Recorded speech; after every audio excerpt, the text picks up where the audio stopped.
Bonjour tout le monde, on se retrouve aujourd'hui sur Top High Tech pour une nouvelle vidéo config PC pour un budget de 700 €. Si la config vous intéresse, ne tardez pas trop à vous la procurer car comme mes vidéos sont basées sur des bons plans, les prix évoluent rapidement et ont plutôt tendance à monter au bout de quelques semaines voire quelques jours. En tout cas, vous retrouverez tous les liens en description. Et on commence sans plus tarder par le choix du processeur. J'ai choisi l'Intel Core i3 10100F pour son très bon rapport performance-prix. Il s'agit d'un processeur de 4 cœurs et 8 threads cadencé à une fréquence de 3,6 GHz de base et pouvant atteindre les 4,3 GHz en mode boost. Pour du gaming, ce processeur sera suffisant et il sera parfait pour cette config puisqu'on le retrouve à 86 € en ce moment chez Amazon.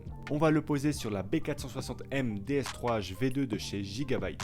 Les cartes mères pour processeurs Intel sont souvent plus chères que celles destinées à des processeurs AMD puisque c'est sur la carte mère que se situent les pins et non pas sur le processeur. Donc malgré le prix de 83 € actuellement chez Amazon, c'est une carte plutôt entrée de gamme qui embarque tout de même tout ce dont on a besoin, notamment 4 slots de mémoire RAM pouvant atteindre les 3000 MHz, 4 ports SATA 6 Gbps, un port M.2 NVMe ou encore un port PCI Express 3.0. C'est aussi sur la carte mère qu'on va venir installer la mémoire vive et on commence enfin à retrouver plus de barrettes à un prix intéressant. Pour cette config, j'ai choisi des Ballistics de chez Crucial, 2 barrettes de 8 Go soit 16 Go au total cadencées à 3200 MHz. Elles sont actuellement vendues à 74 € chez Cdiscount. Pour le stockage, on va pouvoir se permettre de prendre un SSD de 1 Tera. Je vous recommande notamment le Crucial P2, un SSD M.2 NVMe de 1 Tera avec une vitesse de lecture de 2400 MO par seconde qu'on retrouve en promo chez Amazon à 84 €. Vient maintenant le choix de l'alimentation et pour le coup j'ai trouvé une excellente affaire sur Alternate.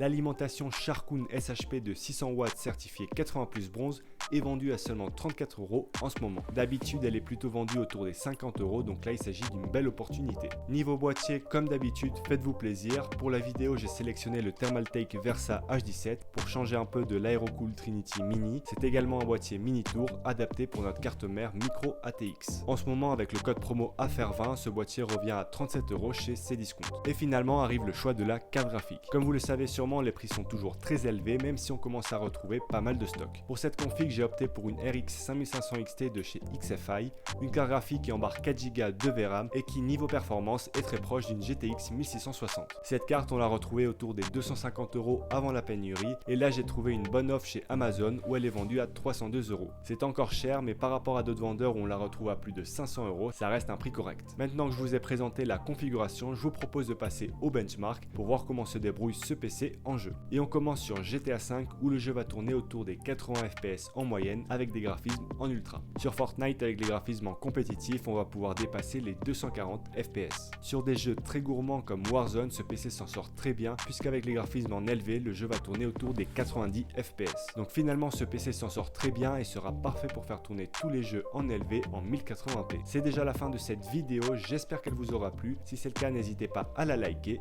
Et sur ce, je vous dis à la prochaine.